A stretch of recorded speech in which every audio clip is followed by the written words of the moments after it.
Yes, welcome along to episode 10 of Upping the Ante, with thanks to our sponsors, Bet365 with David Jennings and Johnny Dineen, counting down to the 2026 Cheltenham Festival. It's a dirty morning this morning, Johnny. Yeah, rotten. I mean, as I say, I never hear the rain in the middle of the night, but I did hear it last night. It was pounding off the window, and even then when I got... The only thing that was pounding. I nearly come past the other pounding.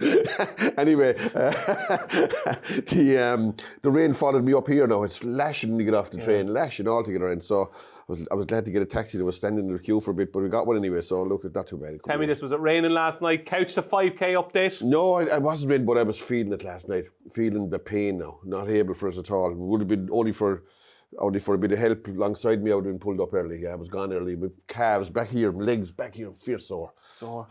Oh, bro. No, I wasn't even tired, but it was just pain. Pain barrier. Yeah, and I'm not a great man for pain. Are you not? No. So talk me through. What were you doing last night then? 10 1-minute runs and 10 1-minute, but then we did starting off with like a warm up. Like I was unconscious after the warm up. 2 laps of this thing. Like it's about. I think it's nearly not about 3/4 of a mile. Like, right. you know what I mean? Not if you go around it twice, a loop, like, but like runs, like, sure, I could have gone into the car after 2 days instead of mind doing the 10 other things. Like, wow. What kind of pace now are we talking? Like, we're talking slow. I'm slow anyway. Slow, right. Yeah. And but I got through it now eventually. Like, but if I was on my own, there's no way I'd have finished it. No way I'd have finished it. And then they do an exercise. I can't even do the exercises properly. Like, I mean. And do you see yourself improving, or are you regressing? I'm not regressing now, but I'm not improving a whole lot either, I'd say. But I mean, I'm operating at a very low base at the same time. But.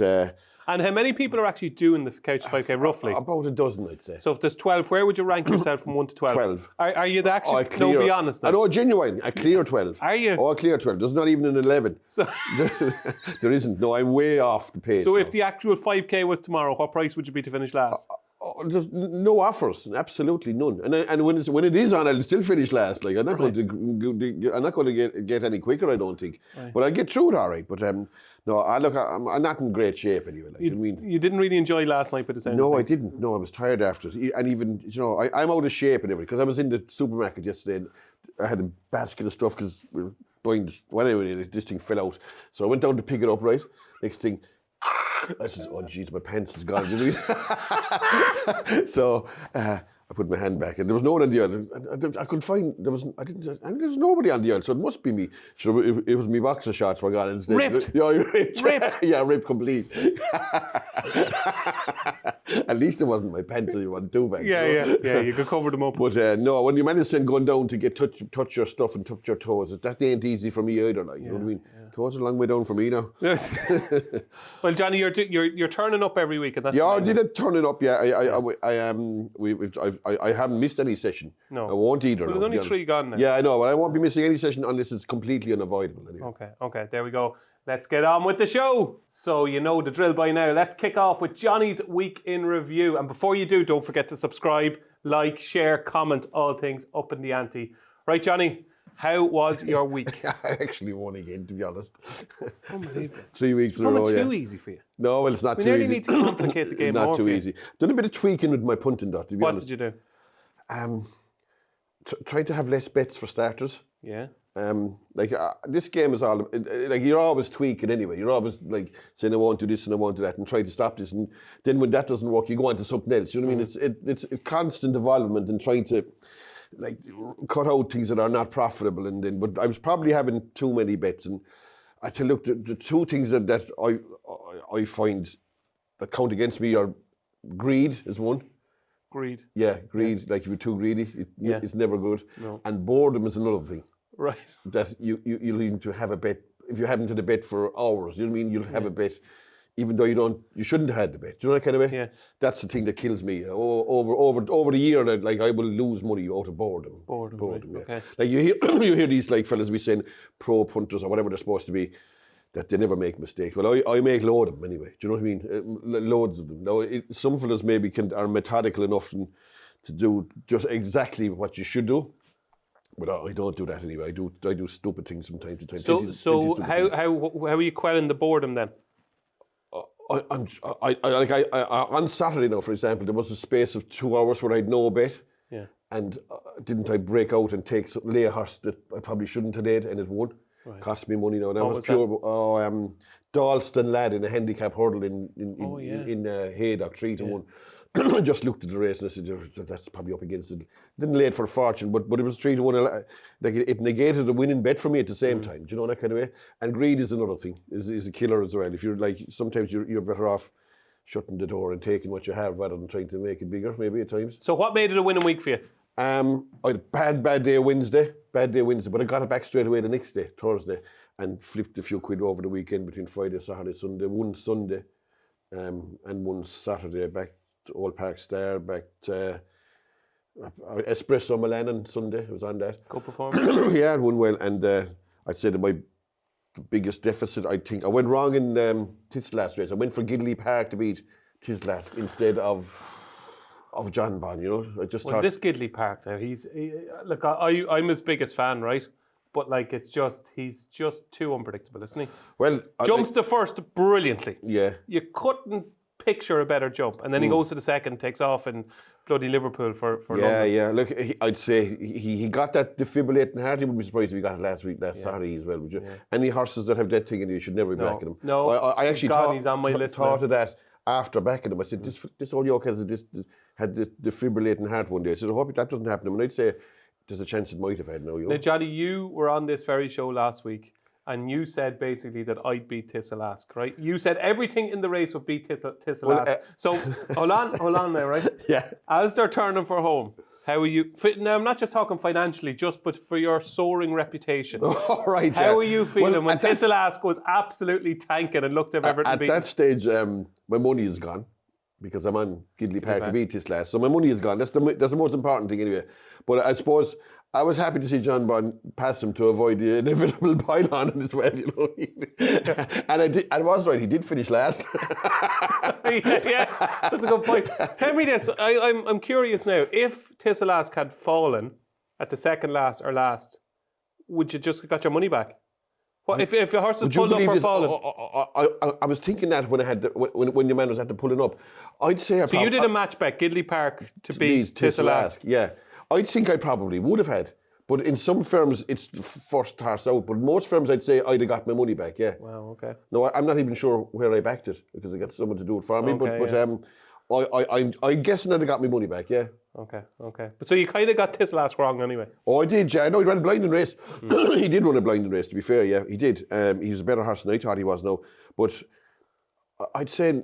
No, none of the other three performed properly, including the winner, I'd say. Yeah, absolutely, yeah. But it was another winning week for you.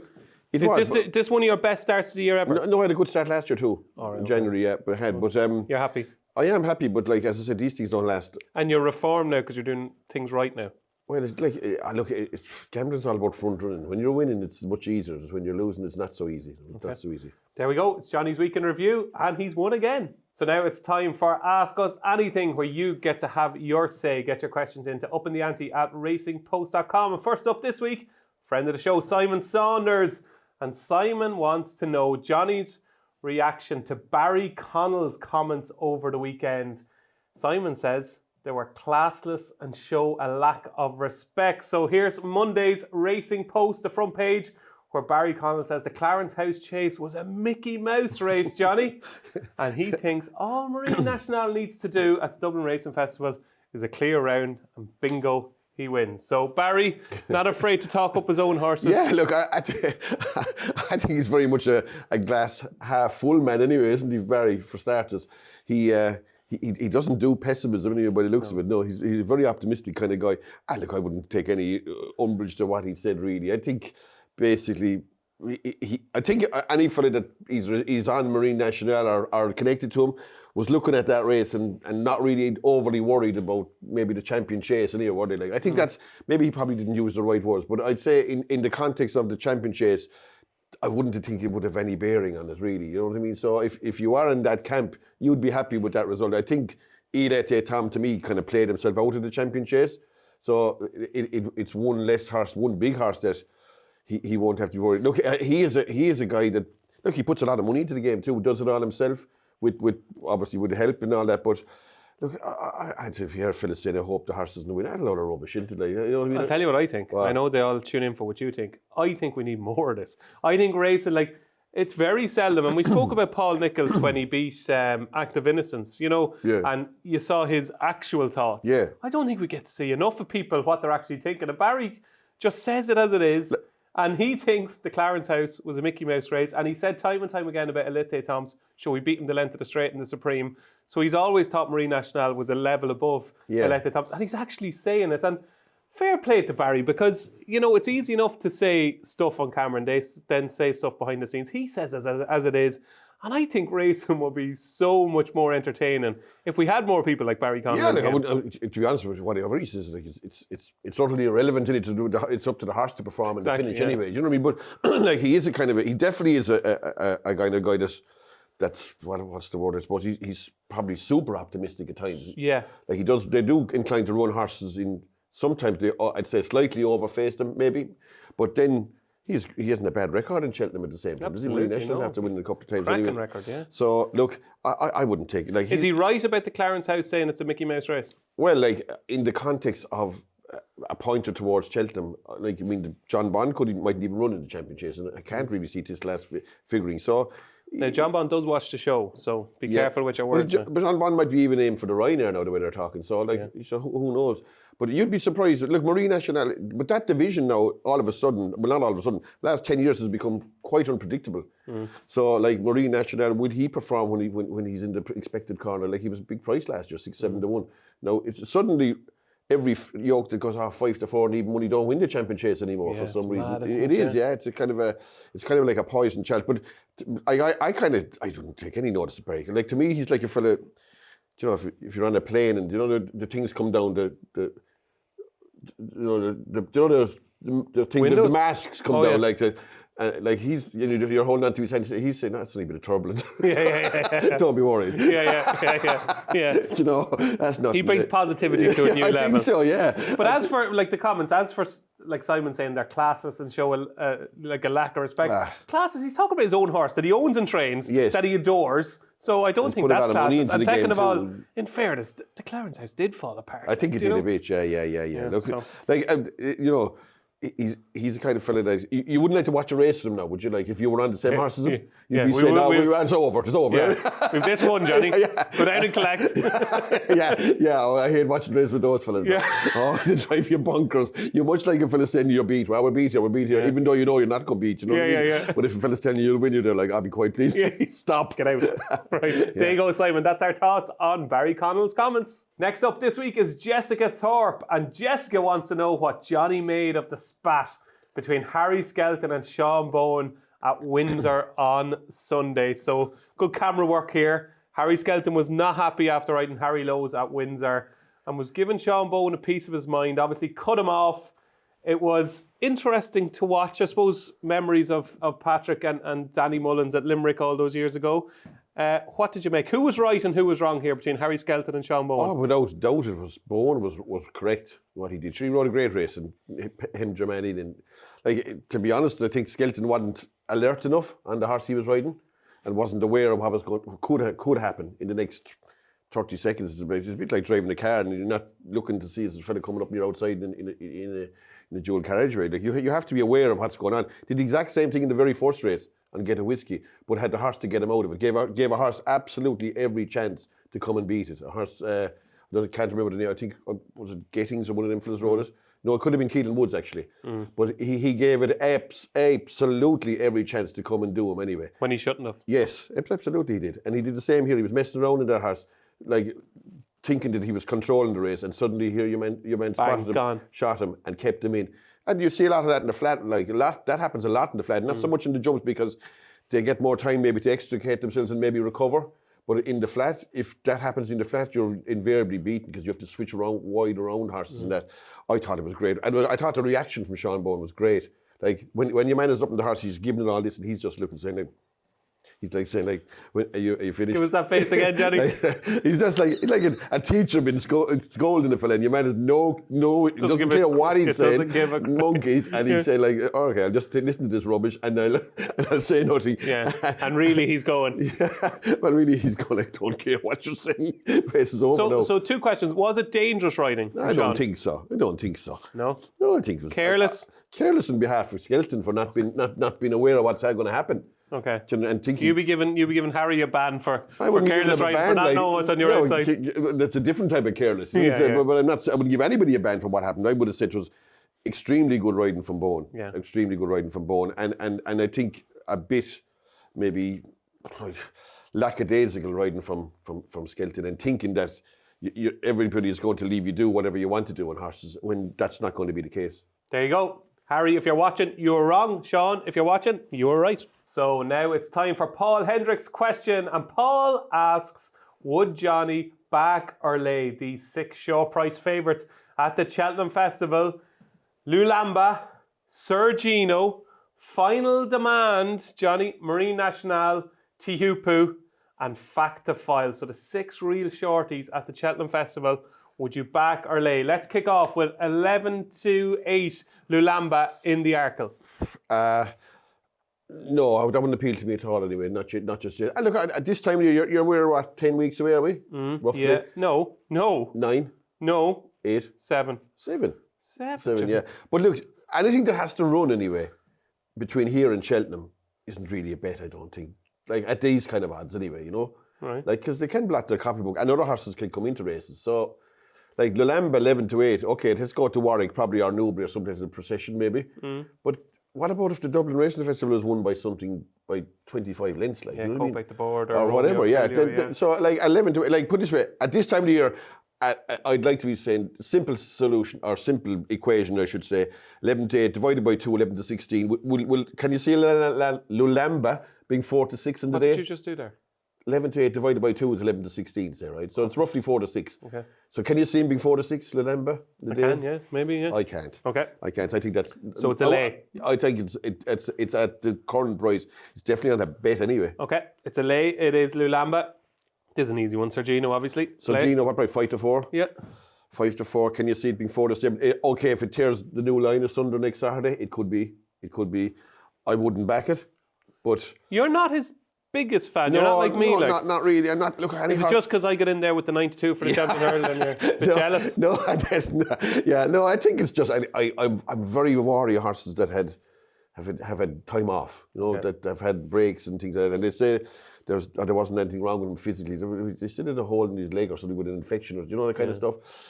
Look, he's a good horse, of course he is, and if he wins on Saturday, he could well be 4-6 or 4-7, but he still has to run and win and do everything right. And every time a horse with a bit of an issue has a run, it's a problem.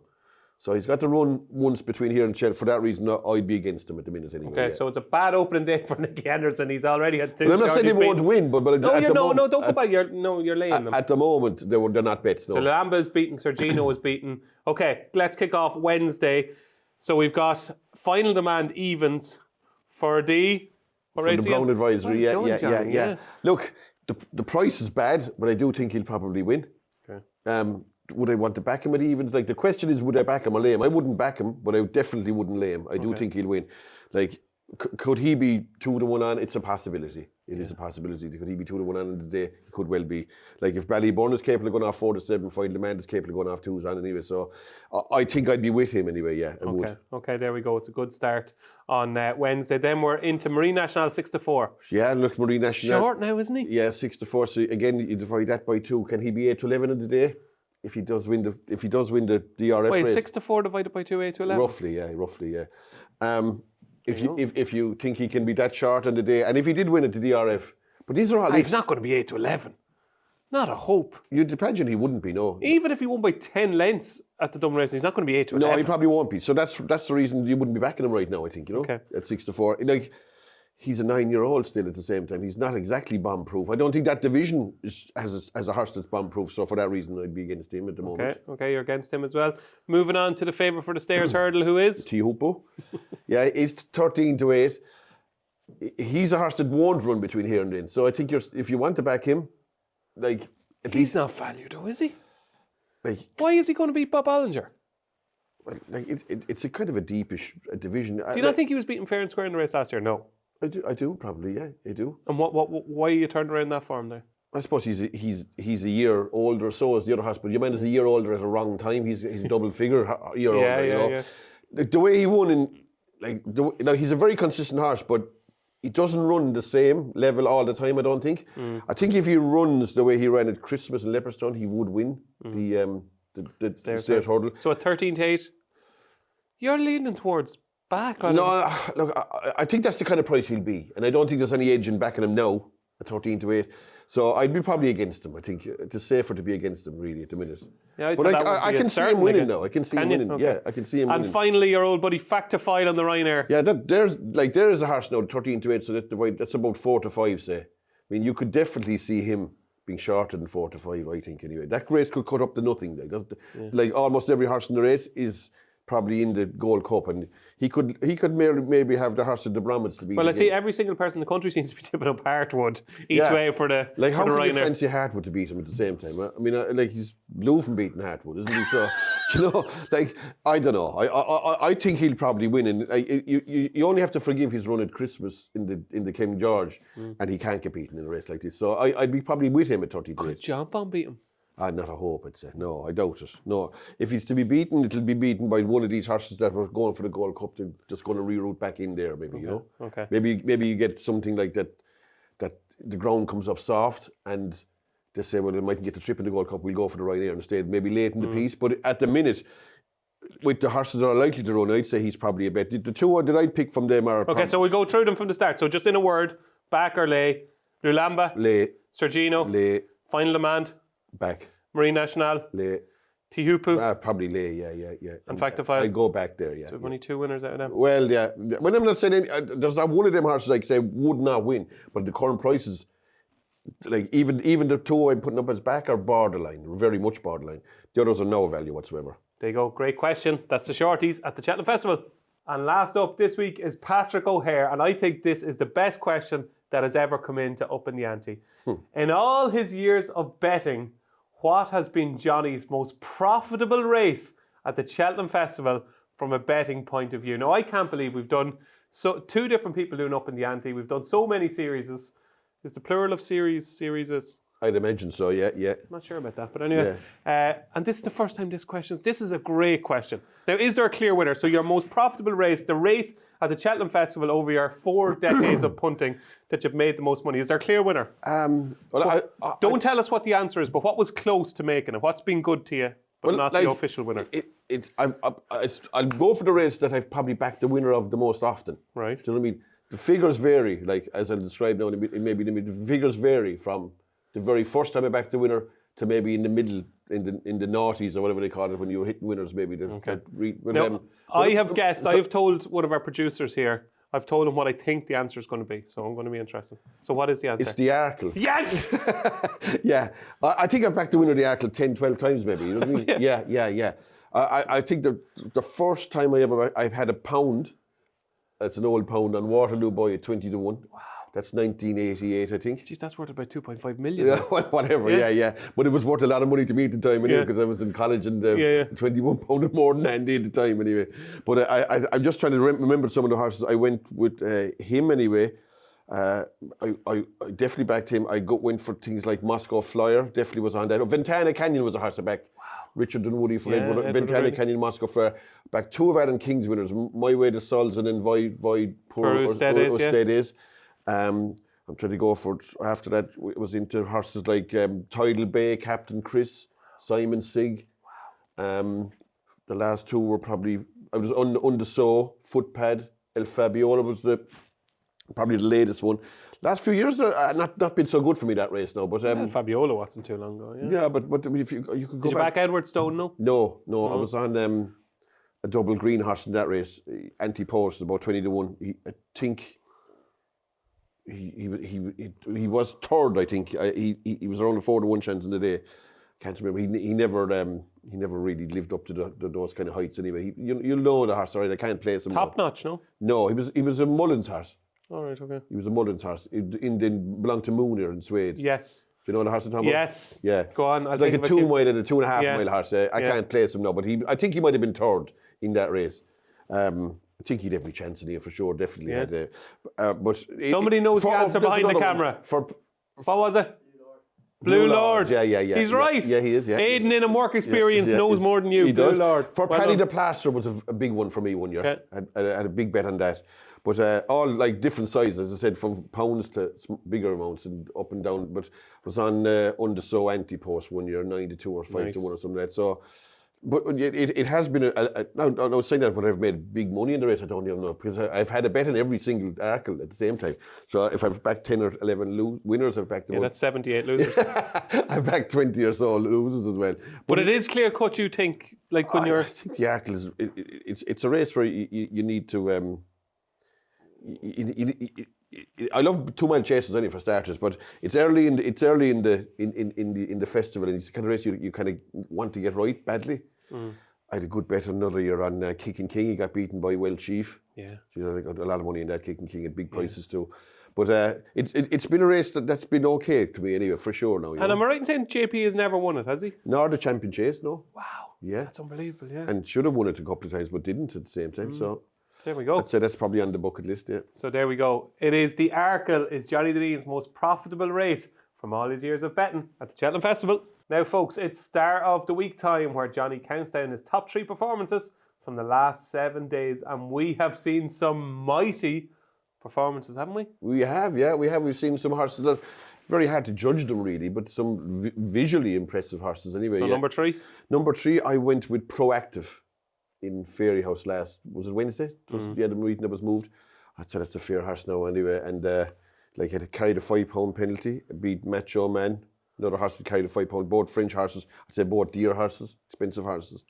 And like anyone that is on, like myself, Narciso has for the Triumph, you'd be fairly worried watching this now at the same time. And you know why? I thought it was a hell of a performance because he was taken on the whole way. Everybody's saying he got to run the race in front. Combs took him on the whole way. Yeah, no. And I said he's going to empty a little bit, and he took off again after that. Didn't get any peace now. To me, he's the biggest danger right now in the Triumph World. You'd be hoping that he might even be switching to the Supreme. Maybe that's a possibility, I'd say. Can he though? He can. Can he? And is it Narciso has that can't switch? So obviously the Triumph Hurdle is not a novice race. Oh right, sorry. So if you've won before. Oh, maybe you could be right about that. I did. Yeah, so remember Phil Dorr. Phil Dorr had won before the new season, but the Triumph Hurdle is not officially a novice hurdle. Yes, okay, yeah. So it'll be I was interesting. thinking every 4-year-old. Have both of them won in France before? Narciso has, and I wonder, was it before the start of the season? I'm not sure to check about that out. No, yeah. No, I could be talking rubbish there now. Yeah. Because I just thought Binocular did it, so every 4-year-old could do it. But obviously the winners mightn't be able to do it. Yeah. I don't even know what time of the year he won it, but he's a good horse, very good horse. I'd say. You're worried? I would be, yeah. I would be. I mean, to me, he looks the biggest danger right now to Narciso has, yeah. Okay, that's Proactive. Who is number 3?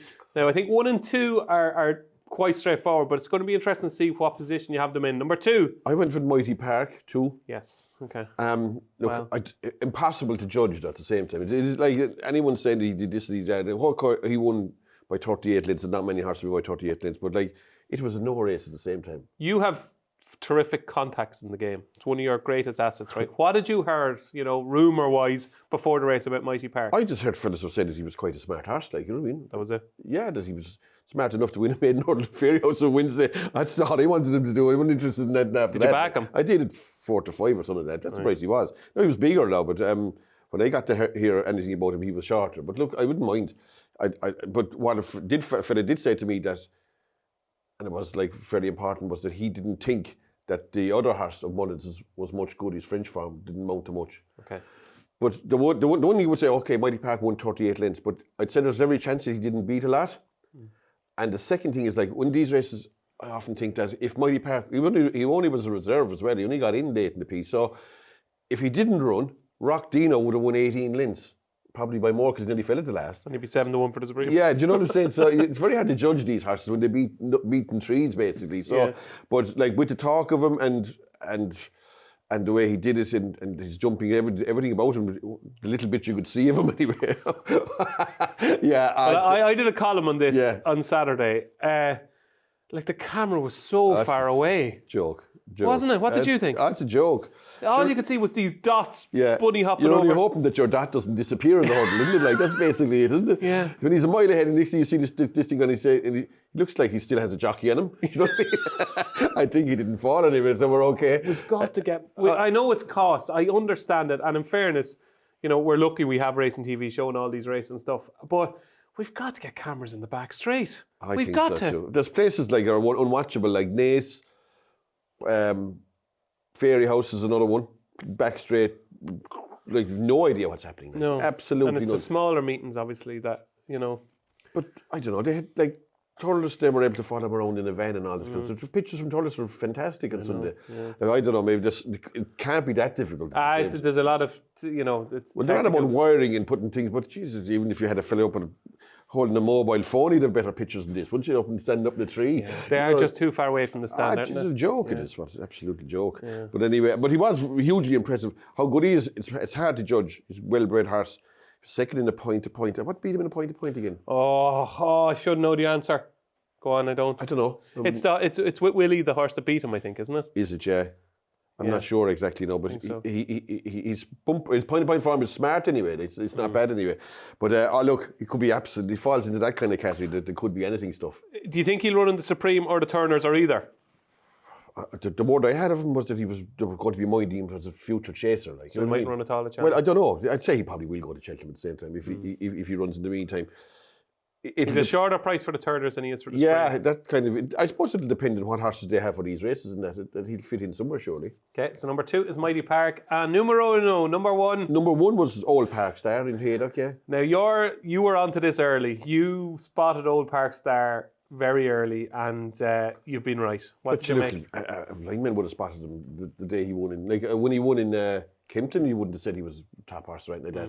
But when he won in Cheltenham, he did smack of a top horse. And the last day, he I don't think he did anything much different from Cheltenham than he did. I think he was equally impressive both days. Yeah. And got a Racing Post rating of 152. Yeah, and somebody said that to me that's something better than what Constitution Hill had going to. Although he got an official rating of 151, and Constitution Hill had an official rating of 148, so he's rated £3. Look, ratings mean, I don't know, they are very fine, but he still has to come and do it. But he is looks like a remorseless galloper, does everything right jumping wise. He's going to be a very difficult horse to pass, I think. Like he's probably 5-2. He's probably tight enough, but is it though? Yeah, I don't know. I mean, you still. So you do whatever mad maths you were doing earlier on the show. What is it again? I'd say like if you think he's 5-2, you think he can go off 5-4 or less. What's kind of half the price with 7 weeks away. You'd want to be getting double the odds, I think. Right. This is just your own personal opinion. Yes, yeah. This is nothing. So what's half? So 5-4. 5-4, yeah. Jeez, I could see him going off 5-4 shorter, definitely. But you still have the DRF to come with. I know you do, but what could potentially happen at the DRF to make him not go off shorter? Well, there's a couple of things could happen. A horse could win at the DRF by a distance, maybe, or win easy. But there's no real outstanding, talk to talk, maybe. But even if talk to talk won by 5 or 6 lengths. But Clarence is going to go there after winning a maiden hurdle by 100 lengths, and you're going to do a recency thing as well. You know? Okay, yeah. Mighty Park is going to run once more, and he could win again by 50 lengths, and then he's going to be in the mix. Okay, so, look, I think he's a very smart horse. But the one thing the big thing, like, I do think a tracking horse, like a horse that's tracking him in with a kind of a bridle horse, they have no chance of passing him. Like the likes of My Daddy Paddy, I think the likes of El Kairos, a speed horse, I think he'll draw the speed out of horses like that, and they won't be able to get to him. He's so straightforward, isn't he? Well, he does everything. And he did get pestered by the lead by Kingston Queen in his previous one. He got a soft lead in Haydock now at the same time. But then you could say maybe Hurricane Pat ran bad. Maybe he only beat Soldier Reeves by short head. So, but maybe your man broke him, and that's why he ran bad too. So look, I think he's a very, very good. Look, he looks every inch an Arkle winner next year, don't he? Oh, yeah. Whatever about this year anyway. He does look smashing chaser in time. Like what price is he for the Arkle? He won't be much bigger than 10-12 to 1, would he? No. What? Do you know? You're proposing a tip already for next year? I think it's not a bad. Does that mean you're staying? No. Staying? No, I think it's not. You're thinking about next year already. I could see that's not I could see that being as a. If we manage to get you 12 to 1 for next year's Arkle, right? Or we'll say 25 to 1. If Bet365 gave you a nice bet 25 to 1 for next year's Arkle, and you could be your first tip on the show, would you stay? If they guaranteed me that it won, I might. No interest. No. So, no. But no, I do think I've seen worse punts than that. I know it's a long time off. He hasn't even won the Supreme Novices yet, but. To me, he's going to be looking like it looks like a reincarnation of Sprinter Sacker when he's running, doesn't he? Like really. Look, I do think he's a very smart horse. It'll take a fair horse to beat him anyway. Okay, so You're saying there's a chance. I'm saying there's a chance he'd win the Arkle. Could stay on. No, there's not. I'm saying there's a chance Oh, he'd win next year's That's Arkle. the first bit of positivity. He could stay. There we go. Old Park Star is Johnny's Star of the Week. Now it's time for the list that nobody wants to be on. It's Johnny's dirty list. Who is going to join Garvito? Who is going to join Did I Ask You That? Get your Gucci on and pick rock. Here we go. Yeah, there was plenty of stuff around you could have put in this week. Was though. there? There was a good few, though, yeah. But I went with a horse of Gordon Elliott's. Will it go ahead, that Hunter Chase horse? Did he not fall? He fell, yeah, but in the process of running an absolute stinker when he fell. Though. Right. Absolute, and was doing it for the previous mile as well. Right. Absolute busted flush if ever I seen one anyway. Look, you could put in that like Slade Steele that like the disappointing horses, but they probably will win a race at some stage, you know. But will This fella? I could see this horse never again winning a race now myself. And okay, he's in the He was third in the... at a high level, but he didn't get the trip, I'd say, in the Fox Hunters. Ran a cracker though. He did. He finished third, but then he went to Aintree, ran terrible. Yeah. Went to Punchestown, ran terrible. Ran a cracker at Down Royal. Second, but he ran an absolute stinker in Thurles before he fell. Now, I'd say he's a horse with the usual Issues. Few issues, I'd imagine. Yeah. Okay. Like, to be honest, if he ran in do you know them ordinary Hunters Chases in Killarney? Yeah. The deeds of the house would come out opposing them anyway. I think I couldn't have him in any race. Which no. house though? You have a few Any houses. house, whatever. How many houses have you got? I have one. No, it doesn't matter. But I definitely use one of them anyway. I wouldn't have him. I think he's a horse that'll get beaten. That's a joke, by the way. Yeah, exactly. It's just terminology. Yeah, He won't be putting the deeds No, down. I won't, no. Absolutely, just in case. Yeah. Yeah. Just remortgage one of them. That's also a joke. That's also a joke. Anyway, look, no, I do think he could get beaten at any level. Absolutely Any any level? Yes, any level in 100 Tell me chases. this: would he beat Tisselask? Over about 5 miles he might outstay him maybe, but no, I just think he's aggressive. He's going backwards. So won't be going ahead, no. He will go ahead. I think he'd probably drop him in grade. You could see there's 100 chases in place like Killarney. I think there used to be one in Kilbeggan. There are ordinary races now, but even if they drop him to a basement level, I wouldn't have him. Okay. I wouldn't have him. So it won't be going ahead. Will it go ahead? Is the latest addition to Johnny's Dirty List.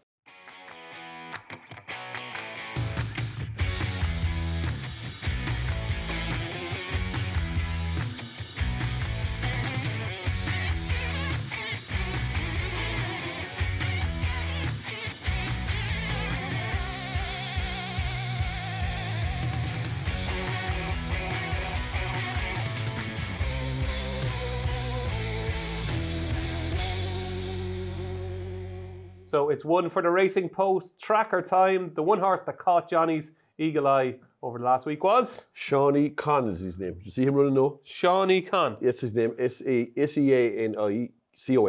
Shawnee Con. Okay. He ran in Ludlow last Thursday. He was second. In the fog. Yeah, when he came out of the fog, anyway, you could see what he was doing. He was second to. Yeah, but he didn't run that lap. He only joined in. Yeah, he's second to. Second to Catch and Savo. Right. You know, the horse of Honeyballs. Right. Yeah, that had reasonably good bumper form and hurdle form. It had definitely looked the most likely winner anyway. But this horse is well back, 6-1 into about 130. He's a 5-year-old by Capri. Won a point I think, in somewhere Ballingarry or someplace at the end of May. But the jockey robbed them of the race. Twiston Davies won it. Stole the race off the young fella that rode Shawnee Con. Shawnee Con should have won, in my opinion, anyway. But your man he didn't know if he didn't do anything wrong, but it was just a bit of experience between the last two. Kind of showed him a bit of a gap, and then cut him off and made him switch around. The last two what? The last two hurdles in Ludlow. Okay. They were coming down, and this fella was coming to beat Catch and Savo. It looked like it to me because I was on Catch and Savo, and I said, well, I'm going to get done here. Right. And he just showed him enough of a gap that he went for it, and then he squazzed him. Right. And then he moved him around, and he failed to catch him by about a neck. Right. There were 32 lengths back to the third. Wow.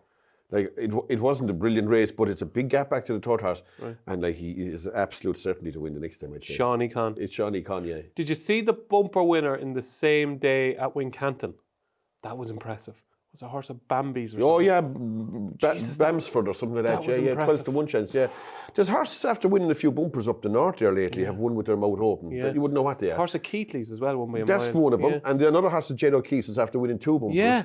They both, one of them won in Ayr, one in Newcastle. They've won by distances, these horses. I'd say the horse of Keatley's is a fair tool, is right. Yeah, absolutely. Like I know they might be poor races, but they're good horses, the two of them. Green as well. Yeah. But Johnny's one for the Racing Post tracker is Shawnee Khan. So now let's see what Johnny is going to serve us up for our midweek treat. Another non-runner last week. Feel Good, the horse that would not be beaten. This will win, according to Joe Donnelly.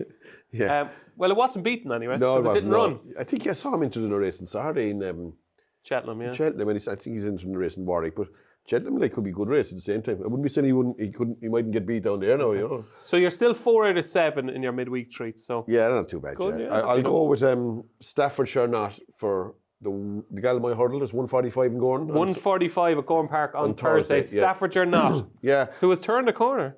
Yeah, he has. He's not exactly bomb-proof like to set your clock by him, but I think he was made for Gorn Park. Highest his chase day. If ever a horse was, I think that's him. He love it. Like the ground is going to be nigh on unraceable. It always is. Yeah. And I think he'll just plough through it. He's one of those horses that relishes an extreme test. Adversity. Yeah, absolutely. Yeah, if he gets it into his head to keep going, I fancy he will. He seems to be on a kind of an upward curve, and I just thought there was only 5 or 6 runners. He's not going to be that short either. No, you couldn't set your. On ratings, he's a bit to do. Yeah. Has he? Yeah. I still think there's a bit of upside to him now, and it did cost a lot of money too. Remember at that dispersal sale, Caldwell, cost over $500,000. He's just starting to maybe show that he was worth at least a fair share of that. I think he'll win it. I fancy. What do you make of the jockey booking? So Jack Kennedy is riding Jerry Calam, and Danny Gilligan, terrific jockey, is riding Staffordshire Knot. Yeah, look, I don't know. To me, Jerry Calam, I know he might have needed a run or whatever, but he ran with zero merit at Christmas. So I couldn't be having Jerry Calam. Okay, he's a horse with a lot of ability, but he's a horse with a share of issues too. And your man is more of a now horse, I think, Staffordshire Knot, and Jerry Calam is more of a past tense horse, I think. There we go. So Staffordshire Knot is Johnny's midweek treat in the 145 at Gorham Park. Tiestas Day on Thursday. Now it's time for races of the week. Yes, we're going to preview 2 this week. Last week was the Clarence House Chase, where you got an in-depth look at the way Johnny was thinking ahead of that race. So we're going to look at 2. But before we get to those 2, big day at Gorham Park on Thursday. Goff's Tiestas Chase. Anything on your mind for that? Look, I'd imagine with the rain we're getting, it's going to be really deep conditions. So maybe now is the hour, maybe. And I think he's proved effective in the past on really bad ground, like he did one day in Haydock. It was really testing, and he went through it in good style. And he's got that young lad Owen Staples claiming £5 off him. So any bit of extra poundage off him is a help. Look, it's big price. I always thought he was capable of winning one of these. You know what I mean? He did run into a fair detail in Haughty Colours in the 4 mile chase, or the whatever you call it now, National Hunt Chase. He travelled beautifully in the Porterstown Chase at Fairyhouse as well. Finish, but Cromwell's horses have not been finishing. That is the worry. But look, if they did bounce back, I could see him having a big say in a race like this. I think he's going to have a big say, Cromwell. I thought Yeah Man was really interesting as well. He's going to love that ground as well. So I think it could be, I suppose, he really does need a big one, Gavin, and it could be a big day for him on Thursday. I would be with Yeah Man, and Johnny is with Now is the Hour. So moving on to Trials Day at Cheltenham. This would be a great meeting to go to, wouldn't it? Yeah. We should have went over, Johnny. Cracking racing this Saturday, yeah. So let's have a look at the Cotswold Chase. It is 1-2 about Grey Dawning. Can he enhance his Cheltenham Gold Cup prospects? 1-2. Longpress is 4-1. Longpress Balance Tower is 5-1. And then the 2 Irish contenders are your outsiders of the field, Stellar Story and Flooring Porter, who was going to run on the Cleve Hurdle, but Gavin has had a look and he's gone for this one instead. Now, yeah, look, Grey Dawning's hard to pose. 2-1 under, skinny enough. It is. Too skinny even for you? Look, I bet 2-1, no problem, but not so much in these kind of biggish races. I'm not a big fan of betting like 2s on, even like last week, that horse, Idete Tomp. On the notion of backing that at 2-1 on or 2-5, whatever, really, you know.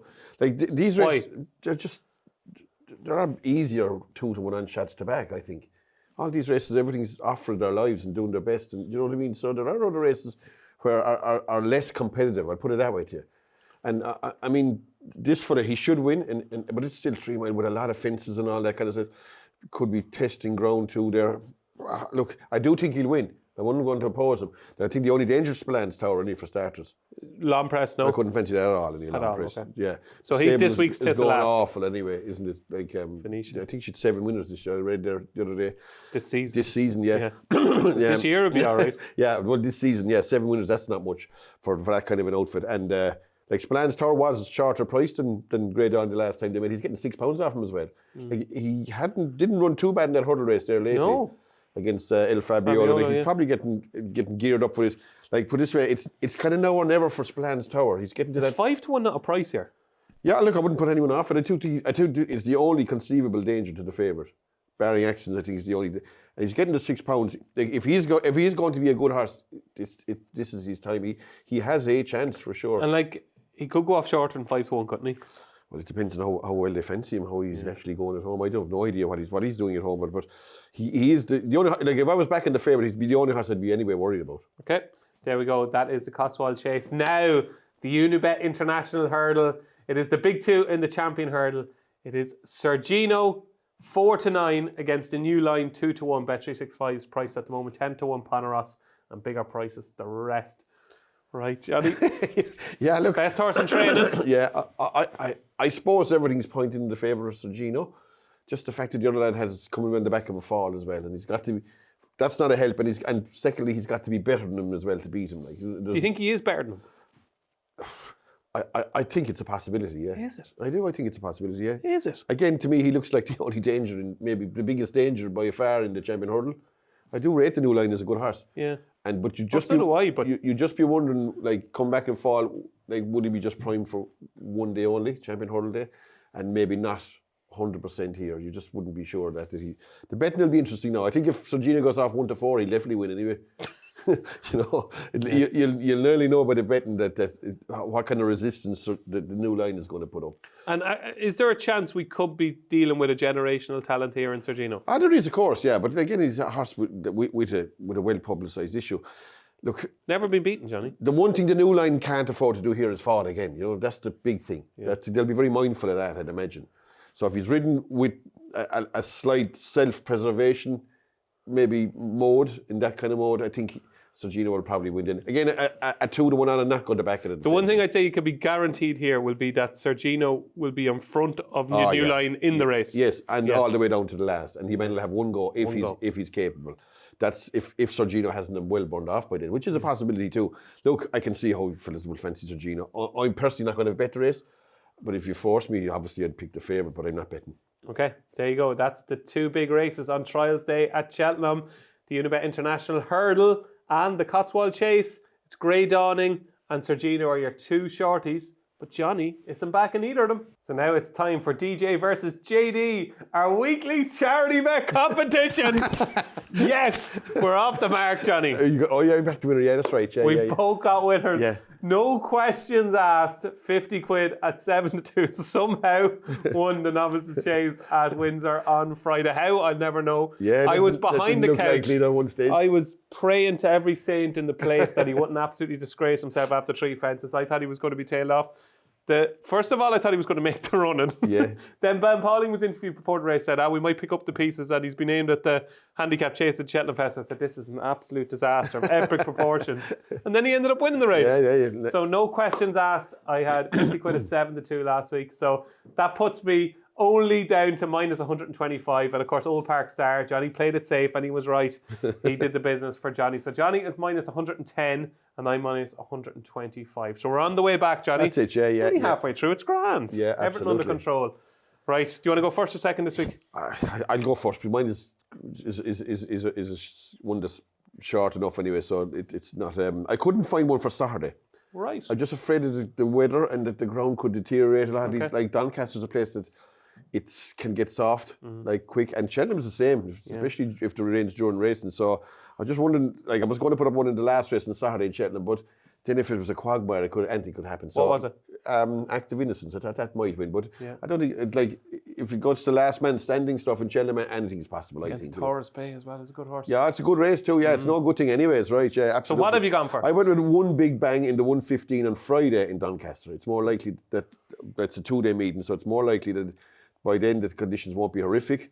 Anyway, it would handle bad ground as it happens in it. That wouldn't be a worry for it. But it's a 3 mile chase. It's about novice chase. About 6 or 7 runners in it, and I think it's progressive horse. Ran well at Cheltenham already, and won a race there in the Suddle. Jumped when it only beat it was more or less a 2-horse race against Kempseen. I think it was actually a 2-horse race, to be honest. It was, yeah. Yeah. It was. Yeah. More or less 2-horse race.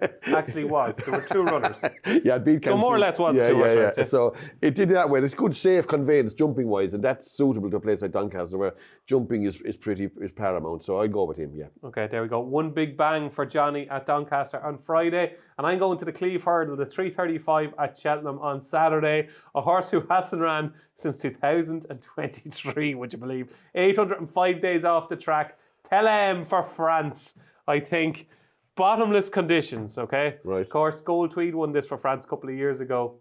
I know, obviously, you're taking his fitness, his well-being, his health, everything on trust here. But I just get the impression it's given rain all week in Cheltenham. It's going to be pretty soft. If ever he's going to win a race in England, this is going to be it. I presume this has been the plan for absolutely ages. It's the perfect race for him. And he might just be better than the British stayers. I know Ante-Post and Strong Leader, they must be sick of one another. Certainly Strong Leader will be sick of Ante-Post. But to me, bottomless ground, proper stay and test. I thought Cheltenham, a 3-1 bet 365. I thought that was the play at the moment. Yeah, look, you could be right. I mean, surely they're not coming here half-cocked at the same time with a horse that's obviously been... And this horse has huge ability. Problematic. Yeah, this is a proper horse. His ratings are off the charts. Aren't they up with any of them top stairs? So if he did perform at his best, he could easily win, yeah. There we go. So it's Cheltenham for me in the 3:35 at Cheltenham on Saturday. 50 quid on the nose at 3-1. And Johnny is going to Doncaster for one big bang. So now it's time for the festival squads, where you find out whether myself or Johnny will add to our list for the 2026 Cheltenham Festival. Yes or no? No, not this week. No, I'm going. I'm waiting for this weekend. Jeez, you're doing some waiting. Yeah, well, this weekend and the weekend after, and then you'll have a fairly clear idea what you're going to be doing, I'd say. Right, okay. These 2 weekends will sort out the wheat from the chaff in certain races. Okay, so I'm going at the wrong time here, am I? Well, you mightn't be, because if your horse if you fancy something that's not going to run between here and then... Don't think it will, no. Well, it don't make a lot of difference then, really. You know? So I am going to the most open race at the 2026 Cheltenham Festival. I think at the moment it's 10-1 the field. It is the Weatherby's Champion Bumper, and I'm going to the David Pipe stable, and no walkover at 33-1 with Bet 365. Yes, no walkover. I think could potentially be top class. Now it's a shot in the dark, Johnny. Obviously, it's not the type of thing you like, I know, but I just visually I think this horse is a very good horse. Going back to his point run at Lisrona for Andy Slattery, was just beaten by Crystal Dastraval, who's now rated 132 and has made a bright start to his career with Harry Derham. And actually, the jockey lost an iron that day as well. So I thought he was potentially the best of those 2 horses in that race. No walkover. He went to Chepstow then, first time out for David Pipe. Was really well backed. He disappointed me. He won, and he just won on the nod. It looked like he might be beaten, but he won on the nod. And I was kind of saying, maybe he's not as good as I thought he was. Then over Christmas, I might have got lost in all the action on St Stephen's Day or Boxing Day for our British viewers. But in an Aintree bumper on a Grade 1 card, Skeleton Horse was well backed. He was very, very keen. He's travelled powerfully through the race. And kind of 2 furlongs out, I said, I don't know if he's going to find much off the bridle. He went away again. He didn't even hit him, Jack Shooter. And I thought was it Conor Farlow, Jack Shooter? I'm not sure who rode him. But I thought he stretched away without even properly being asked. And he won by 5 lengths. I think he's a proper horse. The Pipes have a good record in the Champion Bumper as well, of course. Moonracer won the Champion Bumper, going back to Lieberman, of course, all those years ago. Last year, you'd imagine Win Beneath My Wings would have had a big chance at it. So I think they found another good one here. Look, I'm guessing. Yeah. I just have a feeling he's a very good horse in a wide open year where we haven't seen an outstanding candidate for the Champion Bumper yet. So I'm going to take a chance on No Walkover, who I think is a proper horse. 33-1 with Bet 365. He's on my team for Cheltenham. So let's have a look at the squad so far. So No Walkover joins my team with my 2 bankers, Johnny. Bambino Fever and Sergino.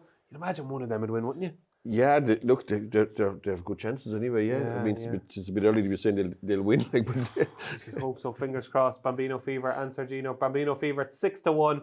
Sergino at 9-2. I'm very keen on Desamore House as well for the cross-country chase at 10-1. He's only 6-1 now. So team is coming together nicely. Unfortunately, one of my big price fancies, Skylight Hustle, 50-1 for the Supreme. It looks like he's going for the Turners now. Okay, yeah. Well, I suppose that's the perils of betting Ante-Post, isn't it? You never know what race. Kind of half take it. Like if he did happen to win the Turners, I'd be singing and dancing here, kind of saying, "You heard it here first."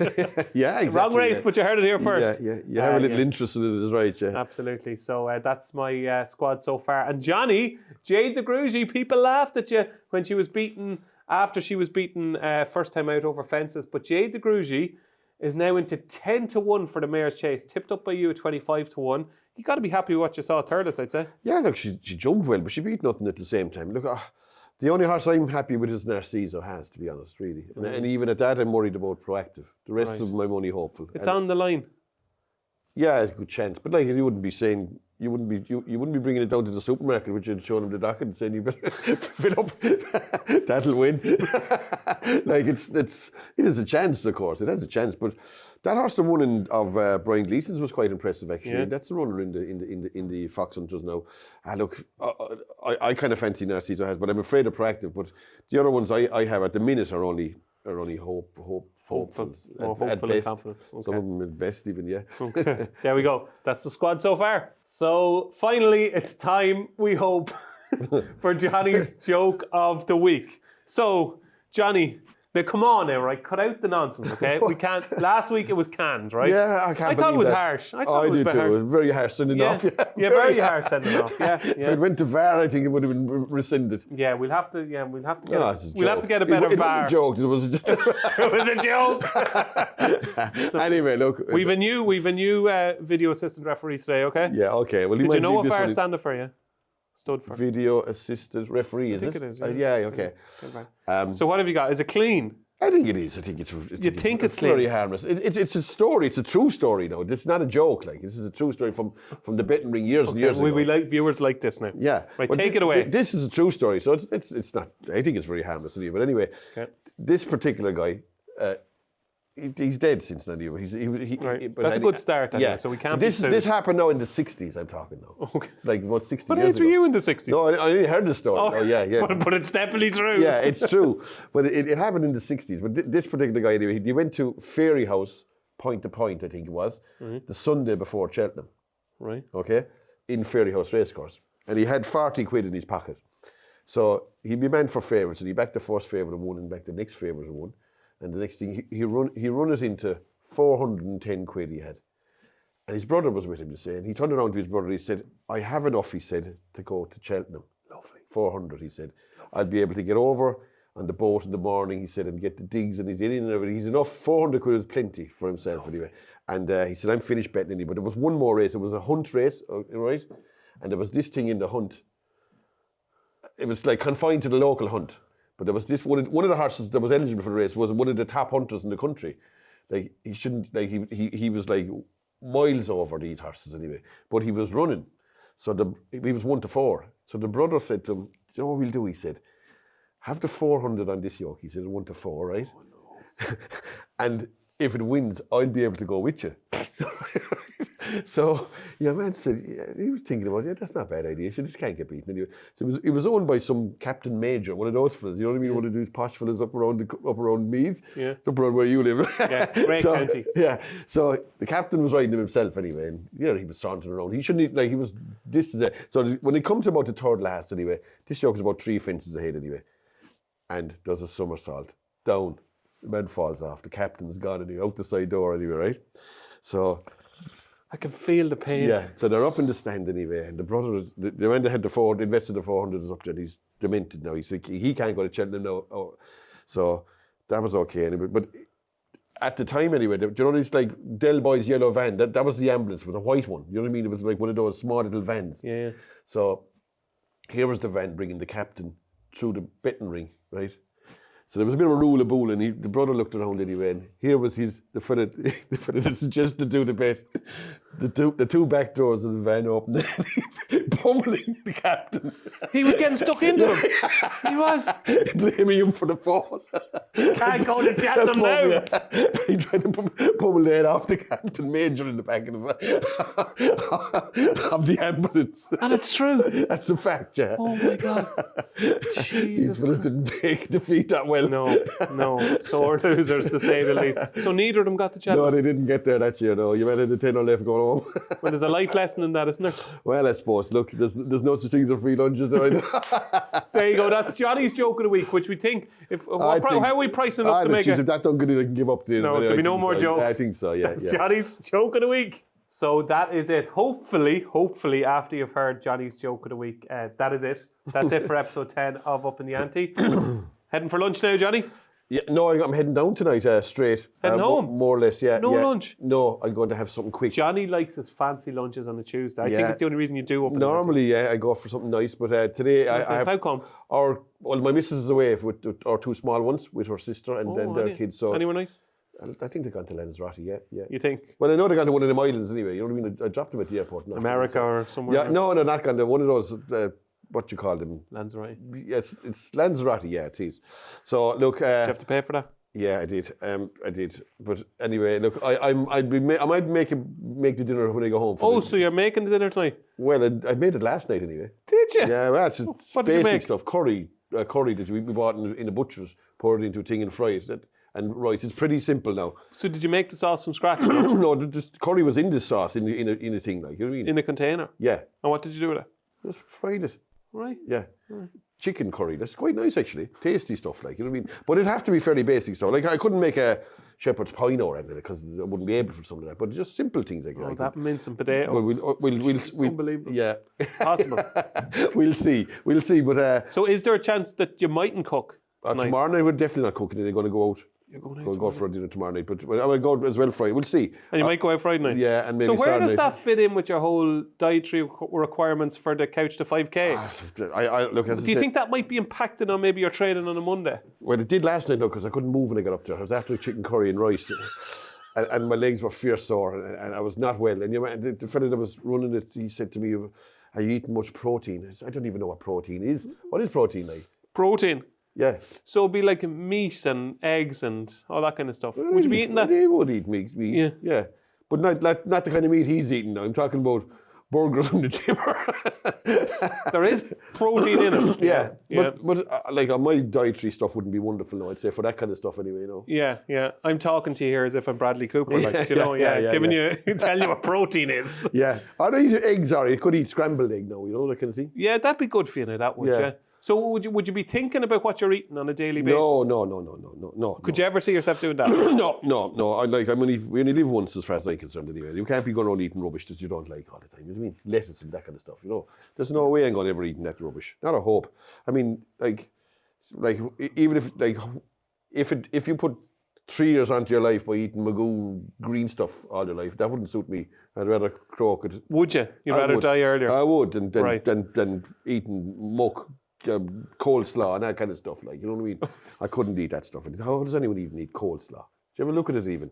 Rotten, isn't it? Coleslaw? Would you eat coleslaw? Well, it wouldn't be that healthy either, by the way. Would it not? Well, there's mayonnaise in it.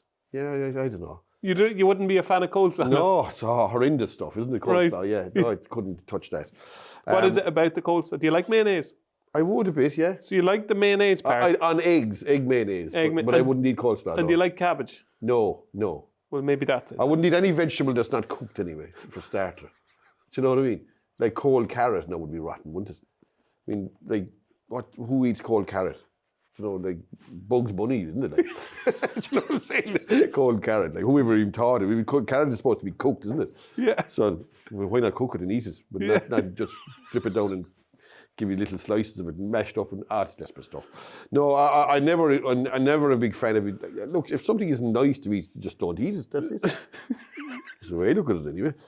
John, you have a great life philosophy, you know that? Well, I mean, yeah, look, fellas will be making faces at eating stuff and, you know, drinking milkshakes and all this stuff that they don't like. For what, like? To what? To live an extra 6 hours? Makes no difference.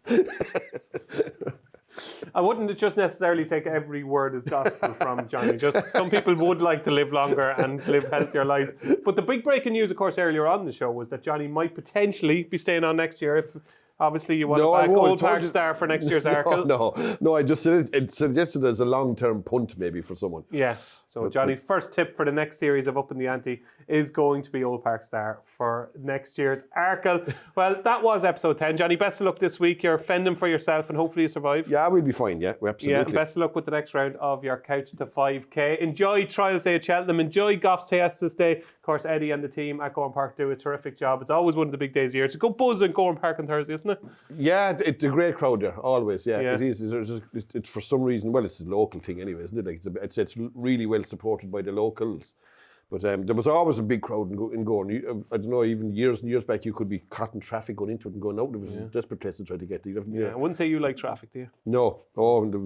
Like we just have going to these places. If it's possible to have 5 guys with road rage in the one car. Yeah. You know what I mean? I could say you'd be across fields and everything. Yeah, well, the driver and every fellow in it would all have road rage.